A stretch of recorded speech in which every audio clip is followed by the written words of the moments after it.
And we're live. Welcome, people. Welcome to...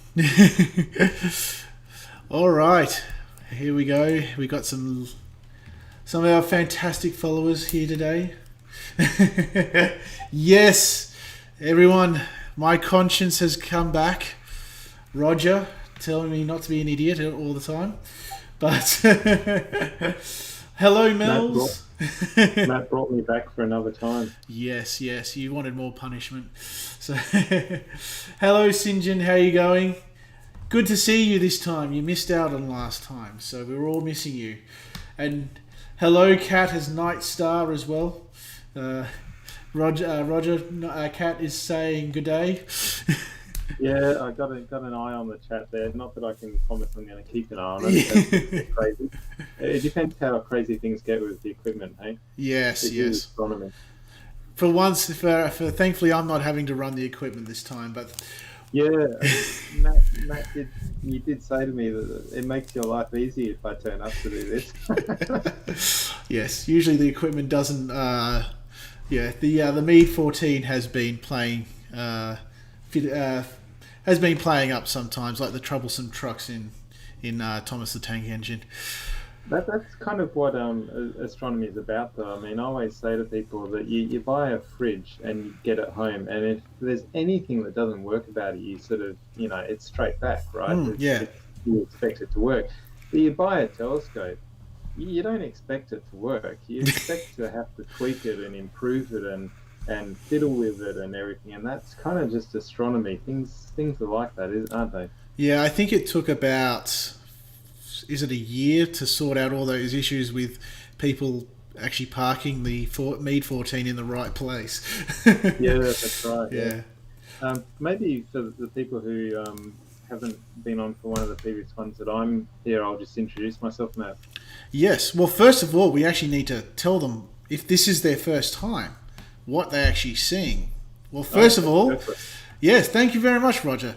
Okay, welcome everyone.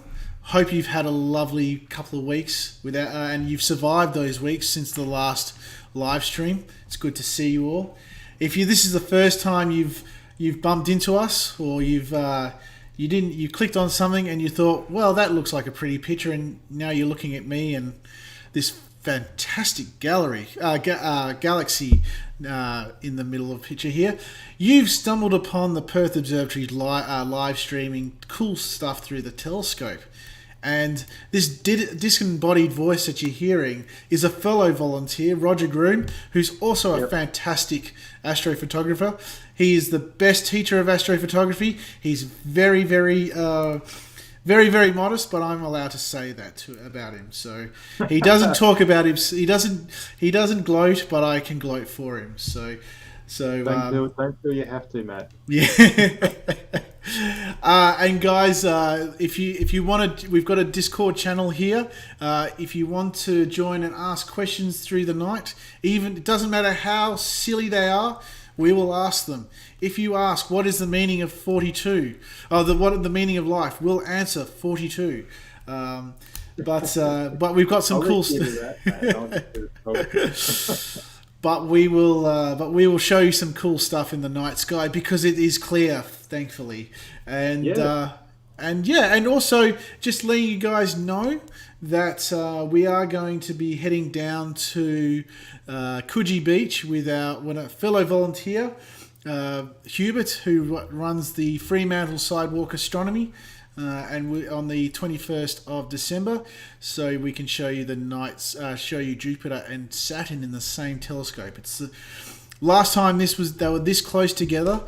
Galileo was still alive, and the telescope had only just been invented. So around that time, right? Yeah.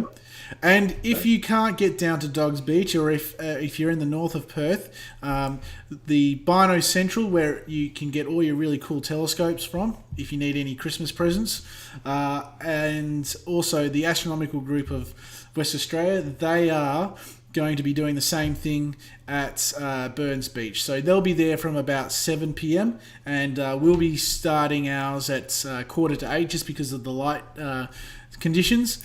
and we'll probably be going through to about 9:30. So it's not something that you can have. If you can't make it, don't worry. You could easily just go outside and have a look with your own eye. It will look very close to a single star. But if you've got binoculars, if you've got one of those small little telescopes from the ABC Stargazing Live event a couple of years ago, or if you've got your own telescope, all you need to do is get out there and have a look. If you've got trees and buildings to the west of you, preferably you would want to go out earlier or go to a local park where there's not many trees and be able to see it. So unfortunately we won't be able to do anything here at the observatory because we've got a lot of trees to block the light pollution around, and they are going to prohibit us from doing anything at the observatory. That's why we're going to go down to the beach. So yeah, put that will be one thing to tick off the bucket list. And Roger, and that was the 21st of December. Yes, yep. So that is actually, let me have a quick look. That is a Monday. So yeah. All right. So Roger, what do we have here? I'm running these images from my Wheatbelt Dark Skies property again, where I host telescopes and host workshops as well. And tonight we're using the smaller of the telescopes to get a wider field of view. So tonight we're using a little Megrez 90 refractor, and I've got on there a ZWO astronomy camera with a bunch of filters. Starting off tonight, we've got the NGC 55. I always remember when I went out to the Wheatbelt, through sort of 1999 through 2015, camping and doing visual astronomy with friends out there and with ASWA. I remember often looking at NGC 253, the silver coin galaxy, which is quite large, and I think we've shown on these live streams in the past. And also always looking at NGC 55. And so I thought, well, sick of NGC 253, I won't do that one tonight. But I'll do NGC 55. So here's NGC 55. It's quite a large galaxy. If I stretch out my zoom back out to be the full frame, that's my full field of view, and my field of view is about 2 degrees by 1.5 degrees. So it's quite a large field of view. Actually, Matt, you're good at remembering numbers. How many moons would you fit in that across? What's the moon? Half a degree? I think so, yeah. Actually, we need Jeff for this one. Our fellow volunteer. So the field of view here is quite large. Let's see. It is actually 6.5 million light years away from us, this galaxy. It's also called the Whale Galaxy as well. 6.5 million light years. Yeah. Okay, not too bad. So the moon's about 31 arc minutes, so about half a degree. So you could fit 4 moons across this field of view. That's how large the field of view is. So I guess that means this galaxy is approximately the length of it is approximately the apparent angular size of the moon. That's NGC 55, which it's been accumulating frames for a little bit now, and I haven't even bothered trying to include calibration frames tonight. Those who have been on the previous ones of these know that I've had some issues with this live feature of the Sky X and calibration frames. I'm just sorry, Matt. That's the viewer request one where the telescope wanted. We had some good live streaming of you having to troubleshoot why. Actually, the viewer request reminds me, Matt, if anyone does have requests during these, I've got no problem with throwing an extra 1 or 2 things in. It just depends on time. What I'm hoping to do tonight is focus a little bit on hydrogen alpha and oxygen filters. So in the ZWO setup, I've got normal LRGB for what we perceive as color as humans, but I've also got the oxygen and sodium and hydrogen alpha. So yeah, we're going to move on from galaxies soon to nebulas for that reason. But is there anything else I wonder we should say about NGC 55? Yeah, it's actually it's considered a irregular galaxy. So this is very much in the same type as the Large Magellanic Cloud, and it's about 70,000 light years across. So it's around about 2/3 the size of our galaxy. So it's a little bit smaller. So. But yeah, and also before we continue, we've got hello, Erica is in the house, and also Ken Lawson from Geraldton, Geraldton Astronomical Society. Ken is another top bloke and another top astrophotographer as well. So, hey Ken, how you going? I just enjoy watching him build Lego stuff, and I know he does do. Yeah, yep. Actually, yeah, yes, he's a very good Lego builder as well. So, yeah. Okay, so Matt, I see in the info about NGC 55, this galaxy, that its neighbour is considered to be NGC 300. 300 is a often overlooked galaxy. It's got a very large apparent size, and is quite a nice photographic target. But it's actually got a relatively low surface brightness, so it's an interesting one to photograph. It's quite large, and so it fills a chip quite nicely, but you do need long exposures for it. So another candidate for another live stream, maybe. Yeah, and they're both members of the local group of galaxies, which include the Milky Way and also the Andromeda Galaxy. So Right. It is you can see that it does look a little bit like a cigar with its asymmetrical thing, but yeah, it'd be nice to do some hydrogen alpha. Well, actually, what the heck? If I try one exposure, I don't want to wait around for it with on this target. But if we try one exposure of this in HA, because what you can do is you can use HA to bring out the regions of active star forming and nebulas, I suppose, in the images in the galaxies. So sorry, because I'm talking, I'm not thinking where I'm going here. Back to the live stack. So you should get a nice picture of the bulge at least, because there is some star formation around there. Right. Well, this will be very interesting to see.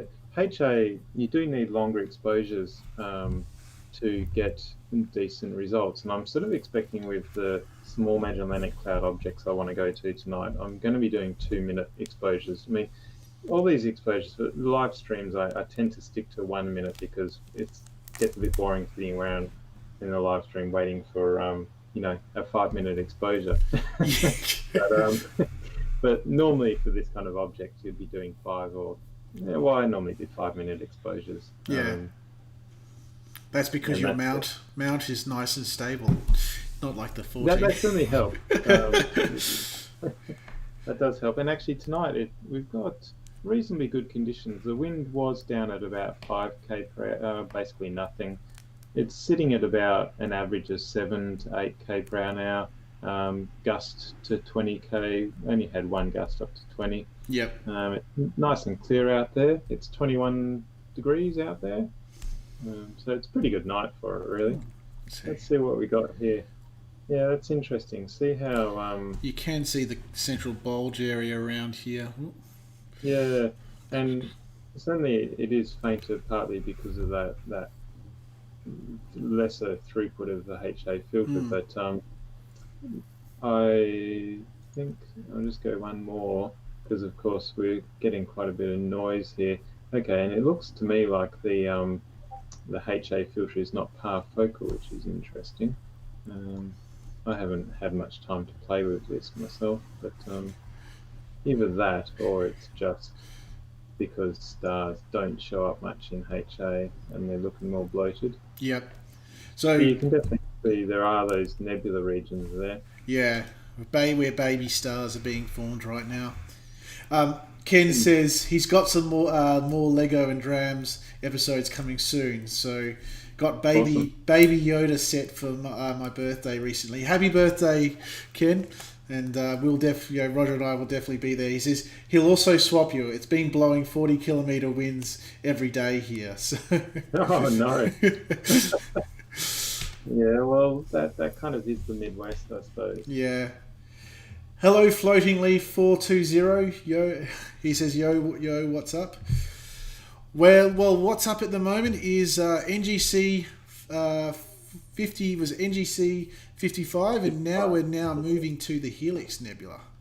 Yeah, that's right. So Helix Nebula is not in a bad position at the moment. I'll just flick this around to see where the telescope's going to. Let's just look up. Where's the telescope got to? It's having to. Oh no, it's not having to flip Meridian. It must already be on the side. I've lost track.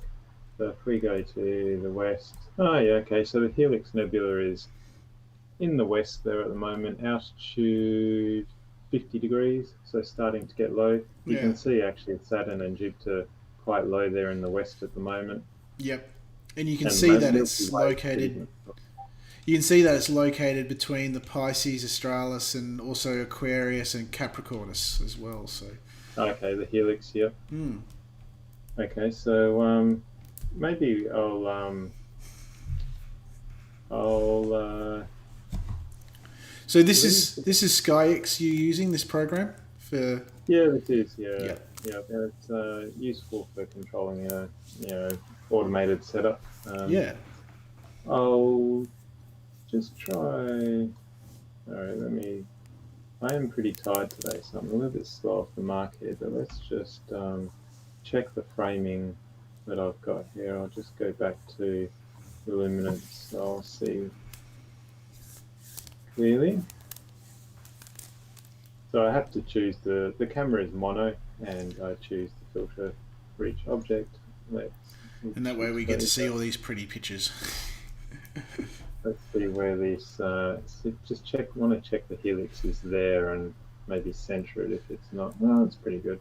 That'll be all right. So while you do that, Floating Leaf said, "What did I miss?" Well, you didn't. You didn't miss much. you got to see the NGC 55 or the Whale Galaxy, but also what you did miss was that on the 21st of December, Jupiter and Saturn will be so close that they'll appear as one star, and that this hasn't happened they haven't been this close since Galileo was still alive. So July 16th, 1623 was when he was when they were this close. So yeah, and Ken says certainly typical of the Midwest here for this time of year. Bring on winter. Using 5GP for automation, Roger? Question mark. Yeah, just replying to Ken there actually. Okay. While I wait for this this exposure to come down. Now, this is one of the those beautiful photos that they always use on. Actually, the best one to say is Cosmos. If you've ever watched the beginning, the latest Cosmos with Neil deGrasse Tyson, the eye that becomes an eye is actually the Helix Nebula. So this is a planetary nebula. So a star has ended its life, and this is the outer shell. So as the star is becoming a red giant, it leaches off its layers, and so we get this nice eye-looking thing, or the Eye of Sauron look. That's not a bad image we've got here. Now it's interesting. I was a bit worried about my focus looking at that HA shot, but this is reasonably in focus. It's not perfect, but reasonably. So it is interesting the HA was looking quite soft in comparison. So yeah. But that's a pretty good field of view for this. I'll let this do 3 frames, and then what I'm going to do is I'm going to switch to the HA and then switch to the O3. Actually, I'll do it in that order, and we'll see what image we get for each of those narrowband filters. people listening might not have a clue what I'm talking about when I say HANO3, so I should maybe elaborate a little bit on that. Yeah. Astronomy cameras are often mono, and one reason for that is it means we can choose what filters we put in front of that for photographing different parts of the spectrum. And it's normal enough to photograph what we consider to be red, green, blue parts of the spectrum, but you can photograph other parts of the spectrum to bring out detail of specific elements. And so in cameras like this, I've got a filter wheel set up with these other filters which are specifically tuned to only let through the light relating to specific elements. So hydrogen alpha bandwidth of light and the oxygen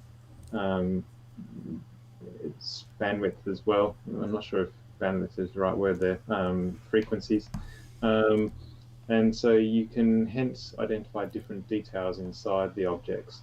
And it ends up producing what people often refer to as false color images, because we have to represent those other filters in some way. And the best way to do that is to assign colors to them. So it's quite common that O3 filters would be represented as blue, and HA filters would be represented as red. So you combine those two together with a luminance, you might have effectively an RGB image, but it's double quote false color. Yeah. There's nothing false about it. It's just that we have to represent that data in some way. Unfortunately, our eyes can't see those conditions. So we can't split it down. Yeah, our eyes can't sort of filter out to only show those wavelengths of the light. Yeah. So this is actually also called the Eye of God in pop culture as well, or the Eye of Sauron. So it's the European Space Agency's Space Telescope has measured this to about 655 light years, give or take 13 light years away from us. So you're seeing stuff that has left light that has left that object 655 years ago. So we're looking back in history at this time. Now we've got a wonderful satellite going through down the bottom here, which is quite common these days to have satellites going through, especially at this time of night. Yeah, so it's an hour and a half after. It's within hour and a half of sunset, so that's when you get to see them. Let me just see if I can. Yeah. Just to explain, I'm taking a sequence of images here, and basically this live feature in vSkyX just automatically stacks the images as they come down, so it's averaging them out to get the noise better. So every frame that gets added, the image quality gets a little bit better. Yep. It's a bit of a game as to how long we keep going or we switch, and I think I'm going to just zoom in for us to have another look at this closer, and then I'll stop and switch to the HA filter. Yeah. Starting to get here some peripheral detail coming out of because there is a second band around it as well. One reason why I chose to do the narrowband tonight is because we've got the moon coming up. So it's coming up soon enough, if not already, that there's basically, twilight blends into moonlight. So the narrowband means that we won't be so washed out by the moonlight. It's so wonderful. Dance for a woman. So the actual outer ring, that's actually expanding at a rate of about 40 kilometers per second. So that's like going from the observatory to the CBD in about 1 second. Under 1 second. So that was what we were just being able to see, and that inner shell, that's moving at about 32 kilometers a second. So that would be like going from the observatory to the CBD of Perth in just over 1 second. So it's that dust and gas is actually moving fairly quickly. It's come from an intermediate to low mass star. So this is essentially what's going to happen to our star at the very end of its life. So give it another 4 billion years and it will start to become a red giant. So this is where the sun will start to run out of hydrogen, because at the moment it's in this nice equilibrium where you've got hydrogen burning into converting into helium, and so you've got this massive big explosion wanting to occur, but its own gravity is holding it in place. And so once it gets to the end of its life, it starts fusing helium. The core starts fusing helium and other elements to keep itself alive. And as it's going through these elements, you end up getting a core that looks a little bit like an onion. And each time these atmospheres, these elements are being fused for a shorter period of time until you get to iron, and that's when all the battle's lost. The core collapses. You get what's called a white dwarf, and then all the outer layers that haven't been leached off during the time, then pushed out into the solar system. And so it's quite a I think it's 23.5% of the speed of light it occurs. So, and because we're about if it was to happen right now, which it won't, but if it did, we wouldn't know about it for 8 minutes, because Earth takes light from the sun 8 minutes to get to the Earth. So now I see with this we're getting reasonable data here. I think my focus is slightly off, and maybe the HO is just showing that a bit more. This is the outer shell, isn't it, that we're seeing now? Are we a little bit there? Yeah. Suddenly we're seeing less stars, and that's typical for HA filters. HA filters are a good way to reduce the emphasis on the stars. Still getting lots of nebulosity here. It'll be interesting to see how the O3 filter compares next. I haven't tried O3 on Helix. The Helix. Yeah. And so I'm going to let this get another couple of frames, because it's starting to smooth up nicely. You can see as each frame comes in, the detail smooths quite nicely. There's a few noise pixels through here, but that's because I haven't got any calibration frames applied tonight. They've actually been able to work out the whole expansion of the planetary nebula structure. So that inner one is about the inner one is estimated to have occurred around 6,560 years for the outer shadow, and then for the inner shadow, the inner disk, it actually occurred about 12,000 years ago. So right, so quite early, in terms of quite early for us, really.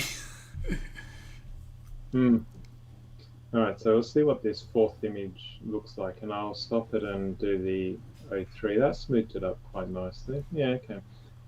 Now I've realized that, of course, I can change the filter in this live area. So let's go straight to O3 and start a 60-second exposure of that. Now I'm expecting that this will be quite faint, because normally for O3 we would need to boost up the exposure time a bit. But let's see, for exactly the same exposure time, what we get in oxygen. And maybe while that's going, Matt, can I say a little bit about my favourite topic at the moment? You certainly can, yes. Thank you. For the whole 18 or so people that are listening, get your photos into AstroFest.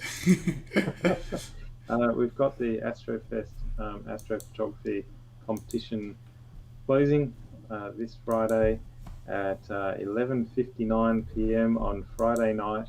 Is the last time you can enter for the AstroFest astrophotography competition for next year. So this is to be exhibited at AstroFest on the 20th of February 2021.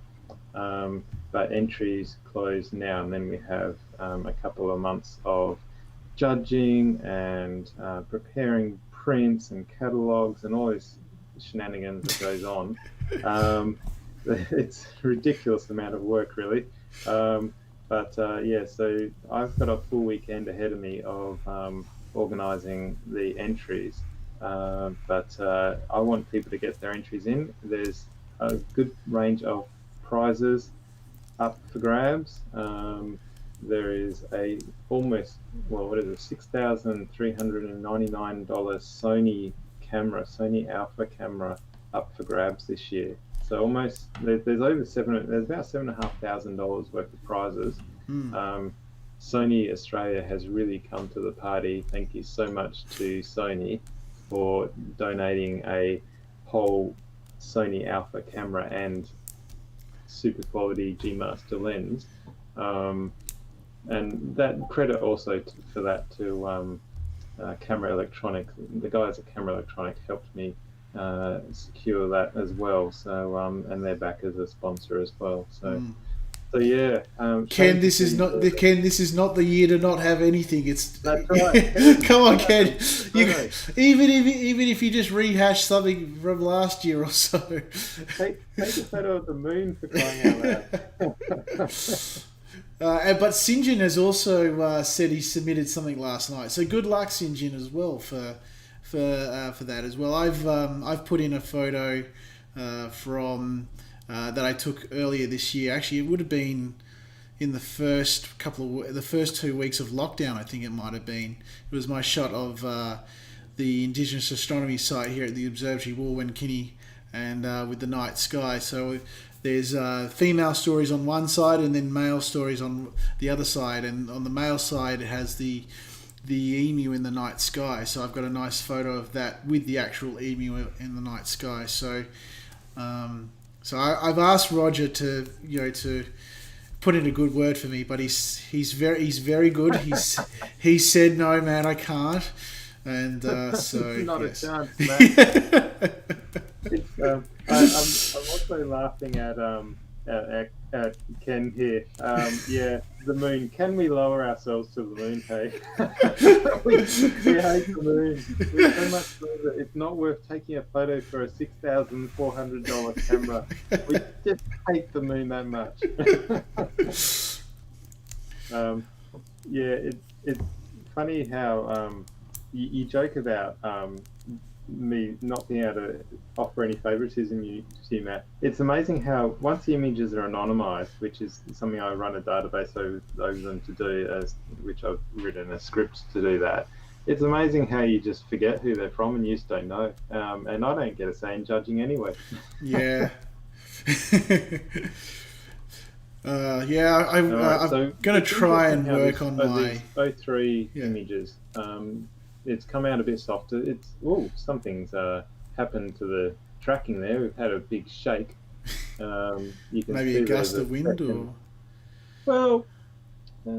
haven't seen a gust of wind come up yet. So I wonder if a bat hit the telescope or something. Certainly, I've had that happen to me out there. That I'll be doing some astronomy and a bat would dive bomb my head. So that's going to really ruin the effect. So I might leave that one there. But I don't know if you got anything else to say about the Helix Nebula. It's interesting how with the 03, the center has a lot more data there relative to the donut outside than it did to the HA and the luminance.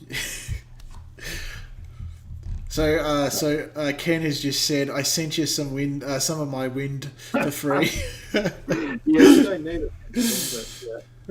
Yeah. Mel says it's a warning not to cheat. So. All right, so I'm going to stop this guy. And, you want to go to Tarantula Nebula now? I want to go to something different. I want to try some of these little nebulas at the SMC. Oh, actually, no. Look, to be fair, I did put Tarantula next on the list, didn't I, Matt? Yeah, you did. You're reading off my script. No. I'm happy to go wherever you want to go, but. Well, I'll do a quick flyby of NGC 2070, but I don't want to spend too long there because we have been there before. Yep. As every amateur astronomer has. Grass Quartet, yes. The Grass Quartet does look good, and the Fornax Galaxy Cluster is a favourite of mine in this field of view as well. Yep. Every time I think of the Tarantula Nebula, I just think of the Pendulum song Tarantula. I don't know. No. It's a. Is this your psycho rubbish again, man? No, they're an actual band. They're an electronic band, so Australian. Yeah, it was released in 2005, so they got some good songs like the Watercolor as well. Good drum and bass stuff. No, okay. Right, I'm going to go straight to. Let's leave it on 03. Hey, what are we going to get for 03 and the Tarantula? I wonder. I would play a bit of the song, but I don't want to get this place. Well, we're not monetized, but I don't want to get a strike against us. Oh, yes. Yeah, Fornux looks great as well, Ken says. Yeah, it's funny. I've got a Fornax Galaxy Cluster image as my background on this control PC, actually, because it was taken in my Canon 7D many years ago in one of my Megrez telescopes. But it still looks fantastic. I've got an astronomy picture of the day, Aurora, I think it is. Let's have a look. No. I've actually got this one. That's my laptop. Whack that. Yeah. Whack that HA on the horsey. Yeah, we should do that. I think the horsey is going to be right next to the moon, pretty much. I was wondering about that and the position of Orion. Yeah, I'm on my work computer at the moment, so I've got a nice. Whoa, that's amazing. There we go. That's beautiful. Wow. Let me tease this up a little bit. Yeah, so on my work laptop, because I've got 3 screens, I've got a nice panorama shot of Messier 83 or the Southern Pinwheel Galaxy. Yeah, that is a nice one. Wow. Look at that, man. That is fantastic. That's 03. Now, guys, this is an enormous emissions nebula that's located. This is the furthest object that we can show you on a night sky tour, and it's not that's not a galaxy, and it's not even in our own galaxy. This nebula is on the edge of the Large Magellanic Cloud, which is a dwarf galaxy that orbits around our galaxy, and it's about 160,000 light years away from us, this nebula. So you're seeing it as it was 160,000 years ago. This thing is breeding stars like rabbits. There is no other place in the local group of galaxies that is pumping out stars as much as this nebula. And it is so large. It is 700 light years across. If you were to bring this to the same distance as the Orion Nebula, which is 25 light years across, doesn't matter if you're in the middle of Perth, it will still put on a good show. And it is at 1,344 light years away from us. And this, if you brought it to that distance, it would take up 60% of the night sky. And on a moonless night, you could read a newspaper. That's how bright this thing is. And so this is always a favourite to show on a dark sky night here.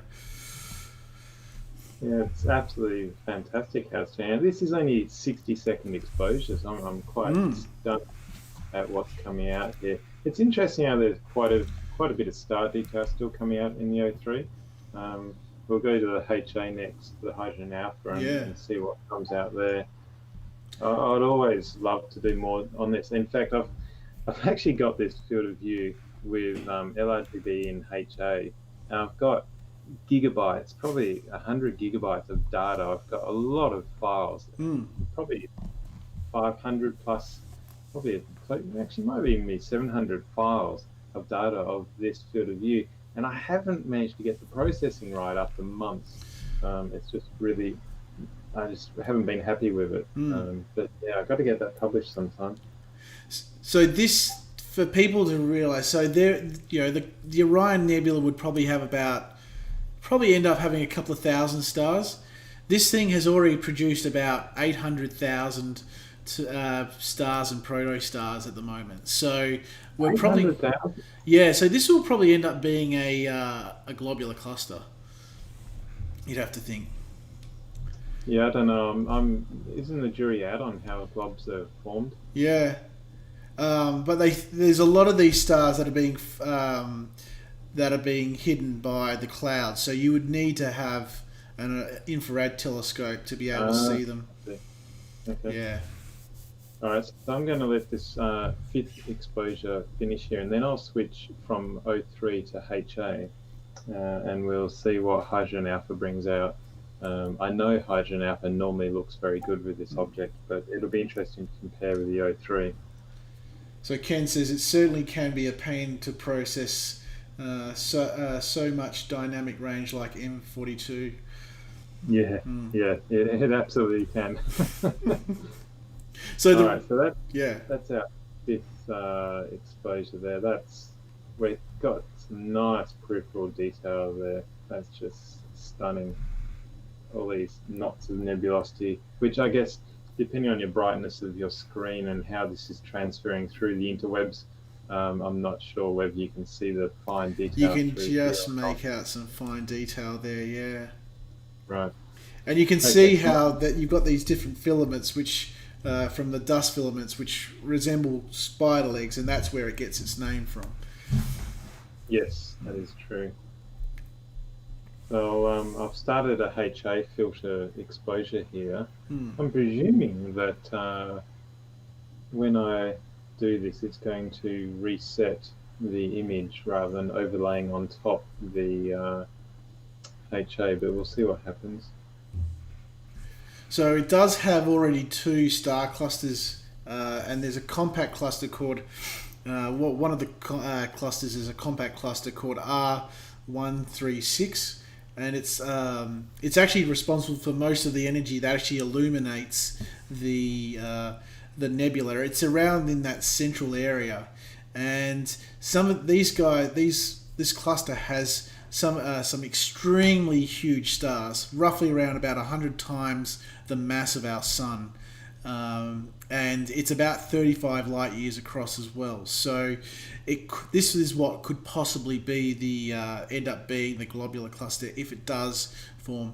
But they're really, really, really young. They're about 20 to 25 million years old as well. Well, that's the second one. That's that's pretty as well.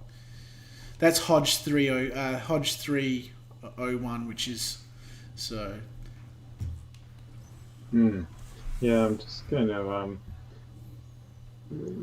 It's interesting. The HA is bringing out some sharper detail in the nebula potentially. Just going to need another couple of exposures to smooth out the noise a little bit. Yeah. That's interesting. This area over here is not quite as hot maybe as was with the O3. James Dean. Yes. Yeah, the big stars are James Dean stars, or 20. Yeah, they die. They live hard. They die young, like the 27 Club. Right. Yes, and there's some of these clusters. They've already had some stars die in supernova explosions because they only live a very short amount of time. There's actually 3 red supergiants found in the Hodge 301 cluster that are expected to explode in the near future, relatively speaking. So, yeah, and so it will. Yeah, it's impressive sight. There was supernova NGC 87A or 1987A. This exploded nearby, didn't it? Yeah, it did. Yeah, yeah. I wasn't into astronomy back then. I was a bit young, so. Yeah, I was actually 1 year old. I actually turned 1 year old on that day. So you remember it vividly, don't you? Yeah. Well, yeah. I was just thinking if it's 1 year too late. If it could have been a year before, it would have heralded my birth. So yeah. All right, so we've got some nice data here, but I'm pretty keen to move on to No the problem. small Magellanic Cloud as something different. Yeah, Um, I hope that people are getting a bit of a glimpse of the ribs of nebulosity, which are going out into these peripheral areas. because I'm not sure how much those are related to NGC 2070, the tarantula, or how much they're just part of the Magellanic Cloud. I've got no idea on yeah. that. So this was actually um, found. This nebula was actually found by Nicolas de Lacaille, who was a French astronomer, and he was the one that noticed it as it back in 1751. That he realised that it was actually it wasn't just a star. It was actually had a nebulous nature to it. okay. I'm getting All better right. with my French. Nicolas Louis de Lacaille. Still butchering it. I But we are so apologise. happy with an Aussie accent. Yeah. All right, so let's see. Now, one of the small Magellanic Cloud objects I was going to go to, there's a few of these little regions which should be similar fields of view. NGC 602 is one of them. It's a That's very close to the meridian. Let's just see. 261 is another. No, yeah, we'll go to that one first.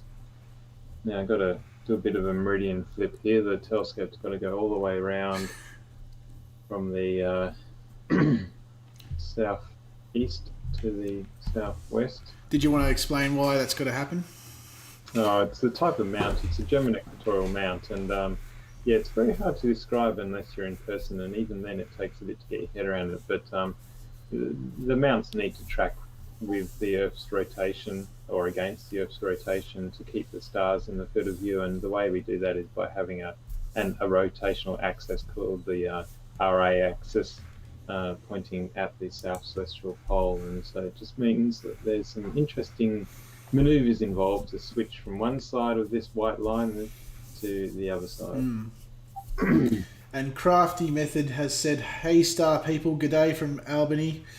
How you going?" Albany. Yeah, Albany. Yep. Oh, good on you. I always wish I could migrate south to Albany for summer.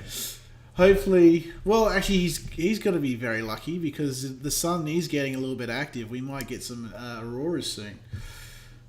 No, right, true. Yep.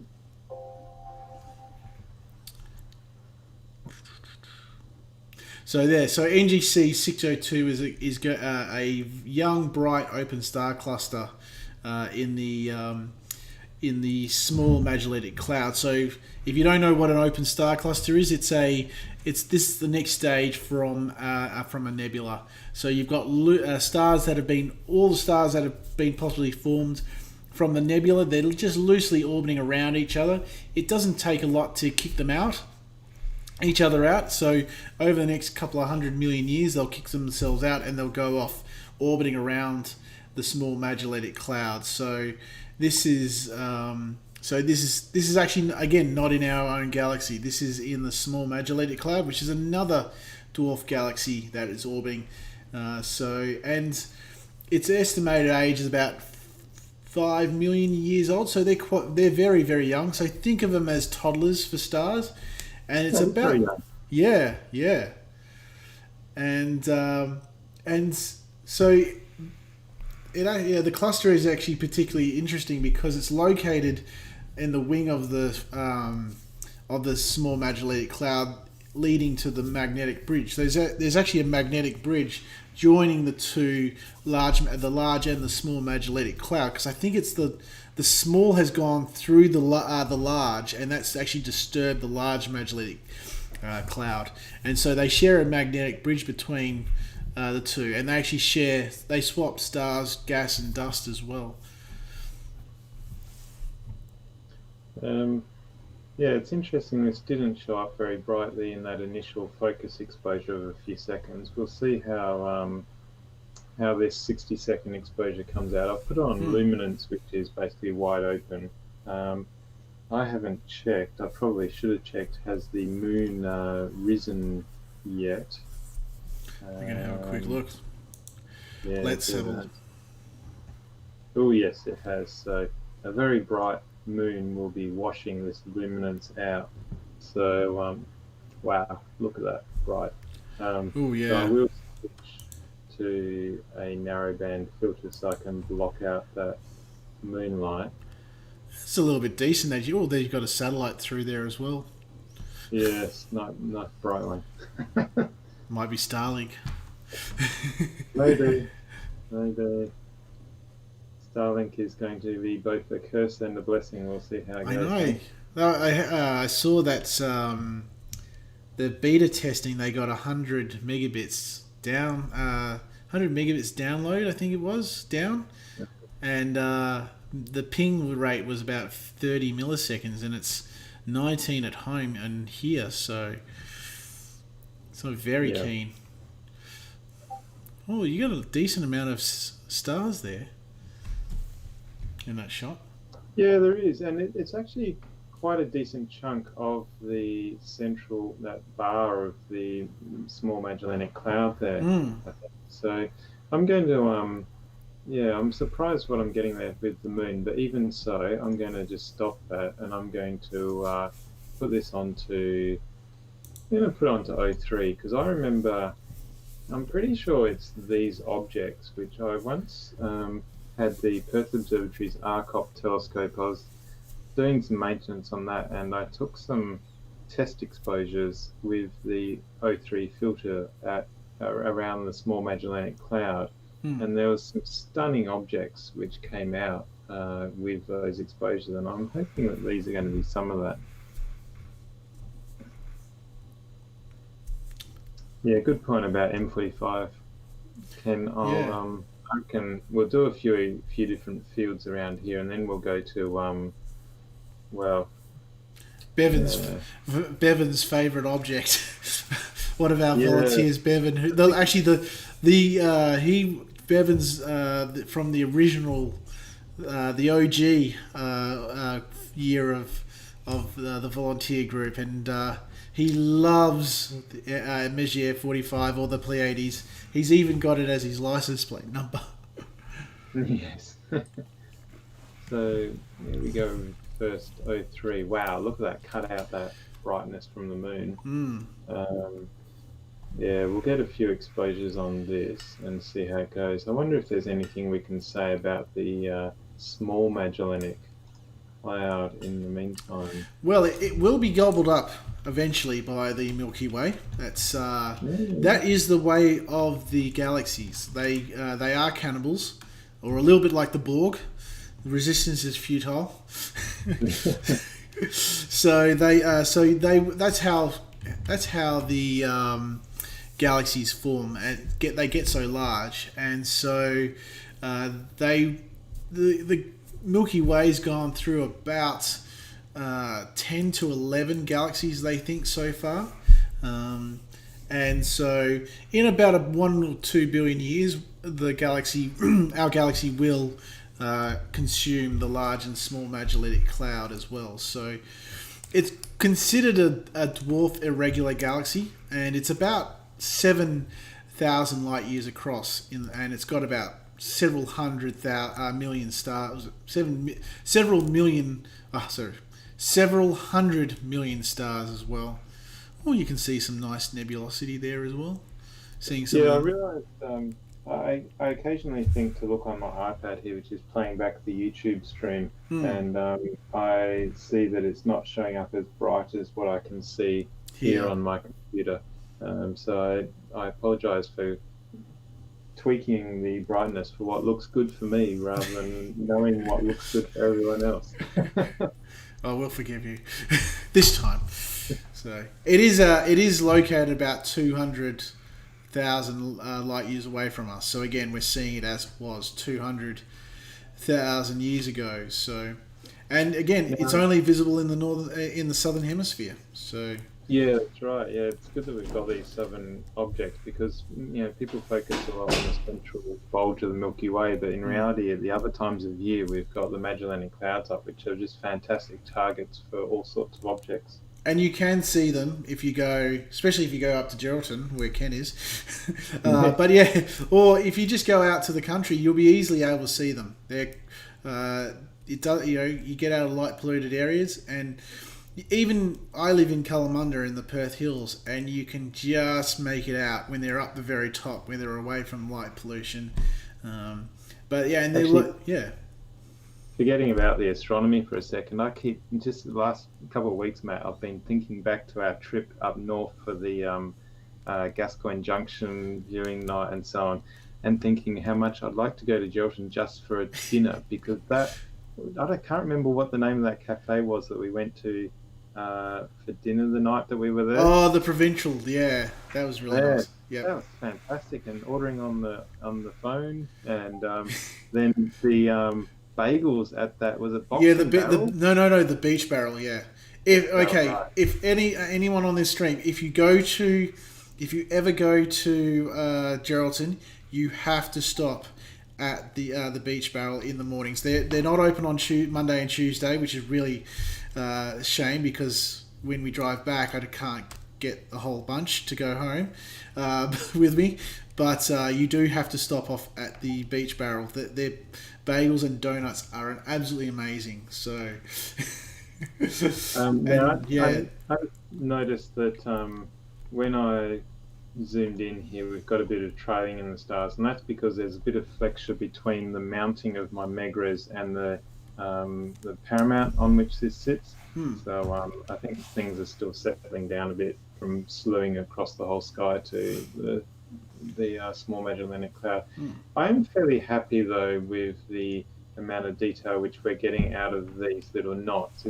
It's these areas which, when you have a higher focal length, and even this with longer exposure, these really come out with some interesting detail, and it's a really underdone area of the night sky for these targets. There's quite a lot there, and this is photography which you can do at full moon like this, because you're cutting out so much of the frequencies of light.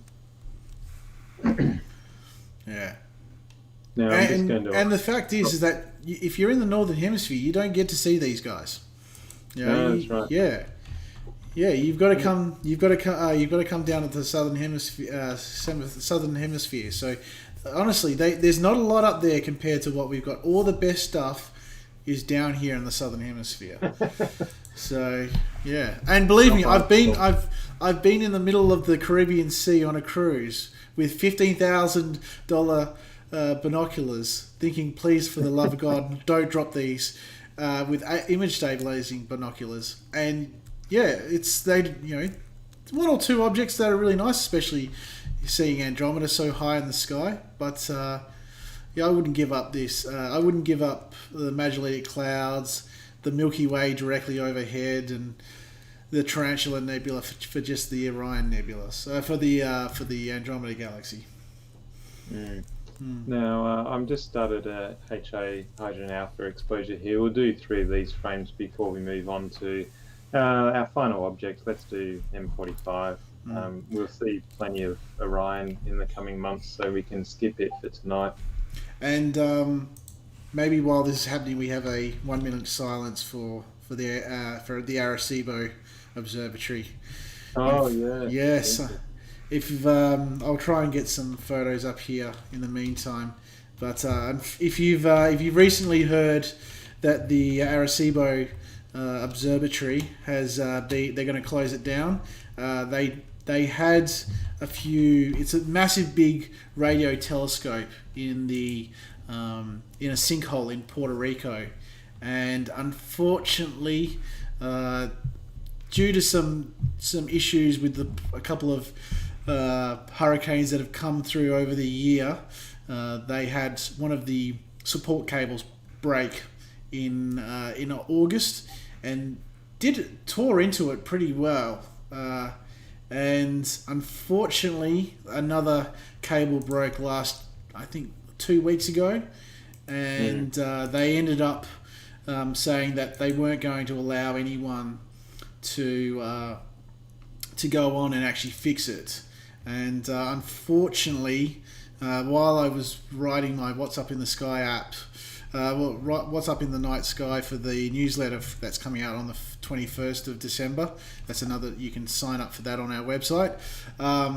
We started getting tweets about the actual radio dish collapsing, and so unfortunately, this is what it looks like. So unfortunately, you can see here the actual pillars have all broken. There's been some damage to the pillars here, and it's done exactly. If you've watched GoldenEye, in it's James Bond movie with Sean Bean as the bad guy, and it's the first one with Pierce Brosnan. You would have seen this radio dish, and it was actually how Sean. It's again one of those many movies that Sean Bean dies in, and he actually dies by having the receiver actually fall on top of him. But unfortunately, it has actually collapsed. So, which is really, it's a real shame, because unfortunately, it actually was the telescope that sent out that received the WOW message, and also sent out a message to a globular cluster, saying hello, this is us. Probably not the best object to send a message to, because there aren't really any planets around globular clusters, but still it did it. And it also had a fantastic ability to do radar astronomy. So a lot of these near Earth objects, when they scooted by the Earth, Arecibo was actually able to take radar images, and we could actually see quite a lot of detail of what they looked like. So there was a asteroid a couple of years ago that looked like a skull. But yes, it's a real shame, and it just comes down. It's really come down to the end, just lack of funding over the years that has caused it. There's an astronomer called Sonny Stringman who actually worked here, and she has on her business cards Earth Defender, because she was looking for near-Earth objects. So it's only just been surpassed as the largest single telescope, single largest radio dish, and that was surpassed by the Chinese FAST telescope. And yes, as Ken says, it was in the Cosmos movies as well with Jodie Foster. So yeah, so it's a sad day, and hopefully there had been some talk before in the start of the year or last year that the University of South Florida were going to take it over. But it's a real shame, because it does bring in a lot of tourism for Puerto Rico, and there's actually a whole bunch of cats that live around there and keep the mice at bay as well. So hopefully something can come of it. So maybe hopefully they can rebuild it one day. Okay. All right. So I've I did some more exposures of those nebulas in the Small Magellanic Cloud, and I've now slewed around to Messier 45, Pleiades, or Seven Sisters. It is right near the moon, so kind of crazy to do this, but hey, what the heck? Because let's just see. Hey, I'll just do a little focus exposure to see how this turns out. I've probably got to change the. Oh no, we're on luminance, I think. Yeah, still on luminance. Oh, look at that! Is that with luminance? Is it, or that's the gradient from the moon? Okay. Ken's fault, but we'll try it anyway. We'll proceed. Let's and again, I've just shifted completely to the other side of the sky, so there's going to be a bit of flexure involved in settling time here. But we'll put this on. I've not tried Messier 45 in HA. I'm guessing that it would not illuminate very much in HA because it's not a emission nebula. And so I'm going to stick with luminance until I get a bit of data to see what it looks like. I'm not too sure. Well, we can try HA03 for the heck of it because that's what we're doing tonight. But we'll see what luminance looks like. And John is here, Roger, as well. Oh, hello, John. So JGH Ford, as you can see in the channel here, he's another volunteer. As you can see, he's part of the Council of Rex as well. So that's the special group for the volunteers, and we've got our Morties as well, who are the groupies of these live streams as well. So I think John's in Lenora. John, are you watching this from Lenora? I think he might be. So, out in the middle of nowhere. Can I just throw in a random, Matt? Astrofest Astrophotography Exhibition. Yes. Enter just in case someone came on after I said that before. You've got until the 4th of December, this Friday, 12:59 p.m. Oh, look at that. Yep. That's the moon.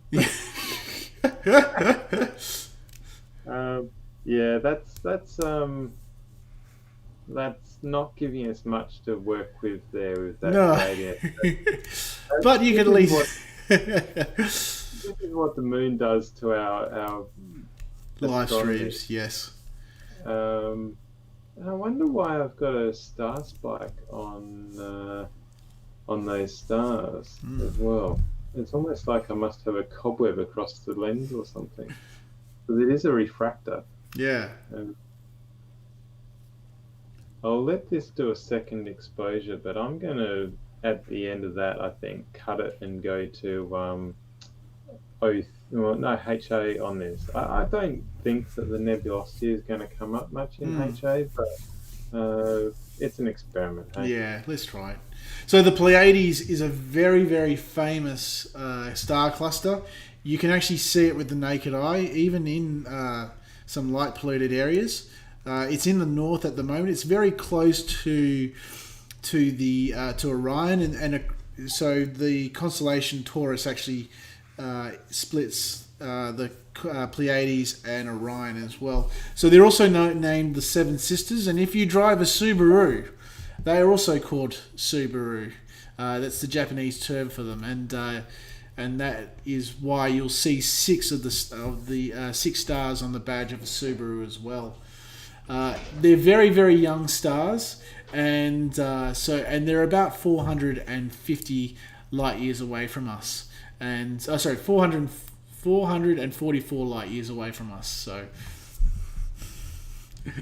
And so they're very blue as well, and they're actually in a bit of nebulosity, which they weren't created from. They just happen to be going through this dust. So you get some lovely photos of the night of the Pleiades with the blue filaments of this nebula. Actually, I'll quickly pull up an image for you guys so that you can have a look. Let's have a look. We'll just drag it across here. Whoa.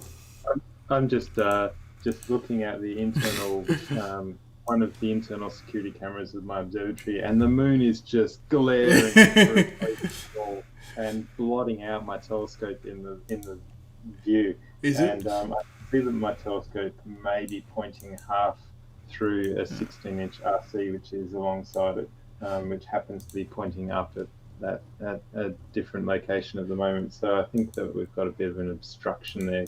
I don't know if that's what's causing the spike there. I can't really explain that spike. I've never seen a spike like that. But I'm going to I think I'll give up on this Pleiades. So this is what it looks like when there's no moon and you do some really nice astrophotography.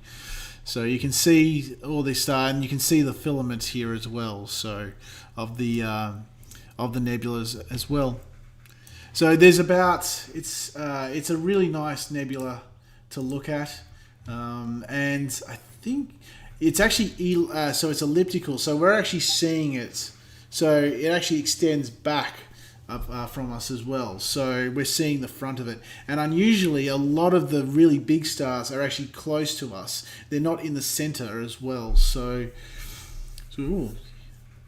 Is that the moon through your telescope, is it? That is the moon, yeah. Yes. And I'm guessing trees there. Trees, The yeah.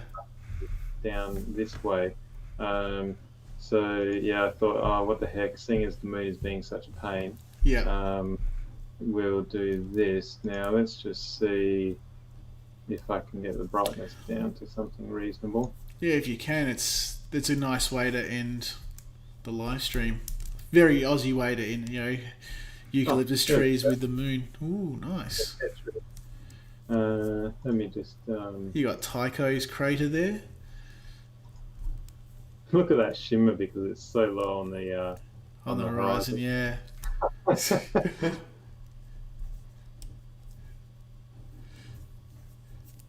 Ken says, my missus just said the photon chucking reflector is horribly big and bright outside. Yeah, sorry, Ken. I've done the worst possible here and included the moon. Ken's going to hang up at this point. And Crafty Method has just said, funny enough, I'm looking at the Landgate satellite images of my house as well. So, right. Yeah. That's it's not a bad image of the moon considering all. Yeah. Yeah. Yeah, but you've got to. And I think somewhere on there is Chang'e 5 that the Chinese just landed the other day as well. So I haven't kept up with that. Moonlander. Yeah, I'll just pulling it up now. Let's have a look. Chang'e 5. I think it just landed. So, and it's actually going to bring back some moon material as well. This is the first time it's happened that they're going to humans are going to bring back some moon rocks since the 60s with Apollo, and then the Russians with their in the 70s as well. So it's a 23-day mission that launched last week, and they plan to return the moon sample to Earth around about December 15. So we don't have that long. We actually, it's going to be pretty interesting because we're also going to have, I think it's got the Japanese spacecraft Hayabusa 2 is going to be also flying by Earth and dropping off some of the material that it picked up from, I think it was Ryugu that it went to. So, and that's going to be landing the Woomera landings rocket site here in South Australia. So yeah. They've been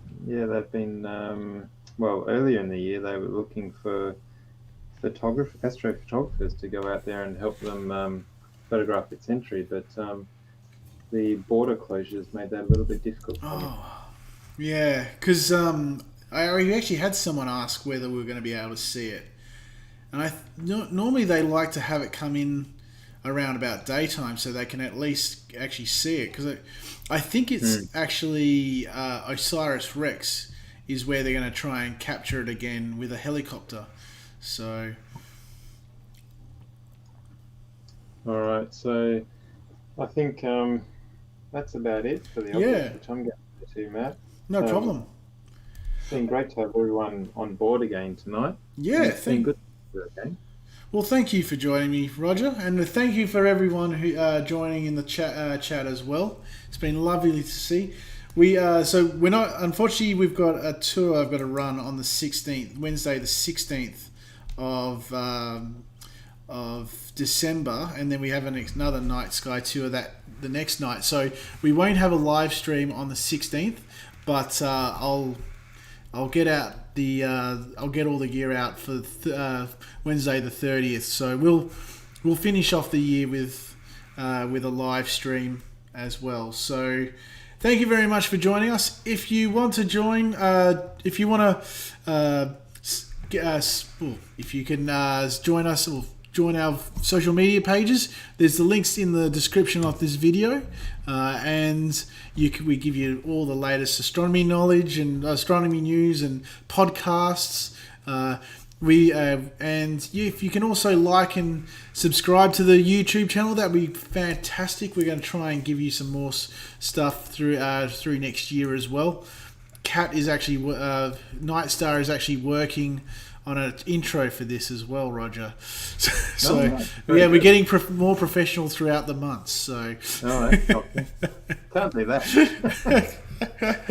And if you let your friends know and family know about these, even if you send it to them and show the amazing stuff that you got to see, if you want to come up to the observatory for our night sky tours, you might want to book ahead now, because we're fully booked in January now, and we've got actually the 6th of February fully booked. So you got to get in quick as well. So. And if you want us to keep on doing this, if you can donate to our Patreon account, that would be lovely. We'll give you some cool merch as well. So have a think about that as well. And thanks, guys. And hopefully, and also remember to get your photos in for the astrophotography workshop as well. Astrofest Astrophotography exhibition that closes. What time does it close? Roger? It closes at 11:59 p.m. on Friday, the 4th of December, this Friday. So get in quick or be square. So you don't want to be 1 minute late, because 11:59 and 30 seconds p.m. not good enough. Alrighty, thanks very much. And before you go, if you go to your own website, Roger.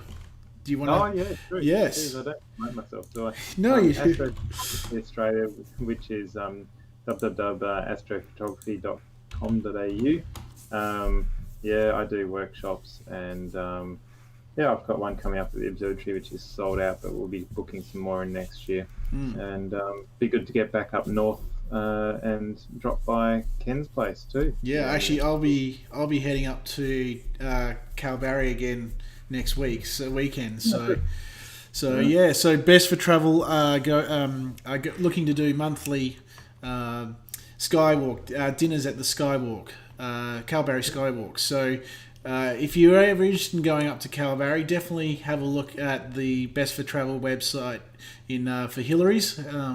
Scott is a fantastic guy there, and it's actually a fantastic night. I thought didn't think it could get any better than just taking photos at Kalbarri Skywalk at night, and then you have this fantastic dinner that the guys put on there, and you get to go around and see the different sites at Kalbarri. It's well worth it. Cool. All right, guys. Thank you very much for joining us, and we'll see you on December 30. Have a great time. Have a great Christmas. Until then. Yeah.